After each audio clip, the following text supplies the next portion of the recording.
What's up guys, Jens Gracie here, and as you can see on the title, we're going to be testing out the performance on the Samsung Galaxy S4 and the HTC One. So we're going to be taking a look at the benchmarks on both devices, and then after that we're going to be comparing both phones based on real-world scenarios such as opening apps, playing games, and browsing the web. Now before we continue on, a big thanks to our friends at Mobicity for supplying us the device. They have a wide range of unlocked smartphones, so please do check them out. I have their link in the description box down below. Alright, so without further ado, this is the HTC One versus the Samsung Galaxy S4.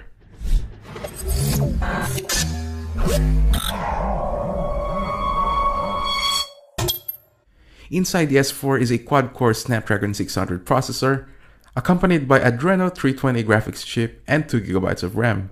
The HTC One, on the other hand, features a little less clock speed at 1.7 GHz, but has the same processor and graphics chip as well as the same amount of RAM. With two high clock rates and almost similar internal components, we are definitely gonna expect some pretty high scores with a slight advantage on the Galaxy S4 because of its higher clock rate. The first app that we're gonna be using is the Geekbench 2. Now it's one of the most popular benchmark test app on the Play Store, and it's basically going to be testing out every internal components from CPU to storage. Now the Galaxy S4 scored a total of just below 3200, while the HTC One is scored just over 2600. Clearly you can see the huge gap on the Galaxy S4 because of the higher clock rate. To extend this even more, the integer score basically tells you which device has a better CPU performance when performing intensive tasks. The floating point is basically a little similar to that, but it's more focused on high processing apps and games. But overall, it's completely obvious that the S4 has a better performance here. I know I've just tested out the GPUs on both devices, but let's do another test where it's basically just focused on the GPU of both devices. I've used the 3D Mark test to test the benchmarks on this. Both are running the Adreno 320, which is, well, one of the most powerful chips out there. Now as a result, both devices had an amazing result, with Samsung just a little higher comparing to the HTC One. Even though the HTC One scored a bit lower than the Galaxy S4, you shouldn't really see a big differences between the two when it comes to playing intensive games. Now, although I did find that the Galaxy S4 to have a better frame rates comparing to the HTC One, but as I've said, both phones are really amazing when playing intensive games.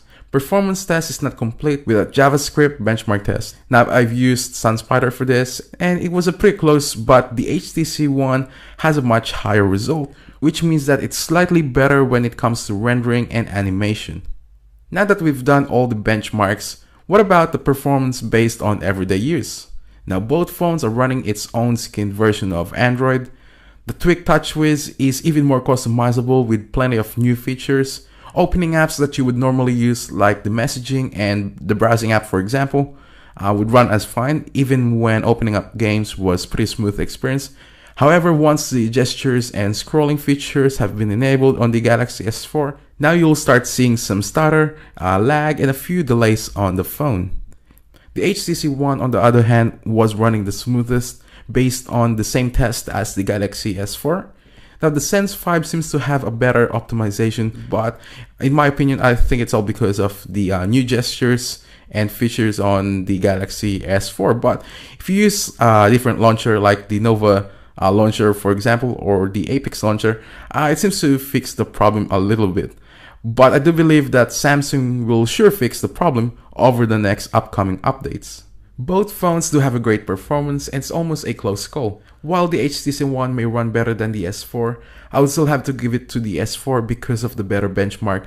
Plus the lag is not something that's always going to be there, as it can always be fixed through firmware updates. So there you have it guys, I hope you enjoyed watching the video, and if you do, please give it a thumbs up as it helps the channel, and make sure to subscribe so you won't miss any of my videos.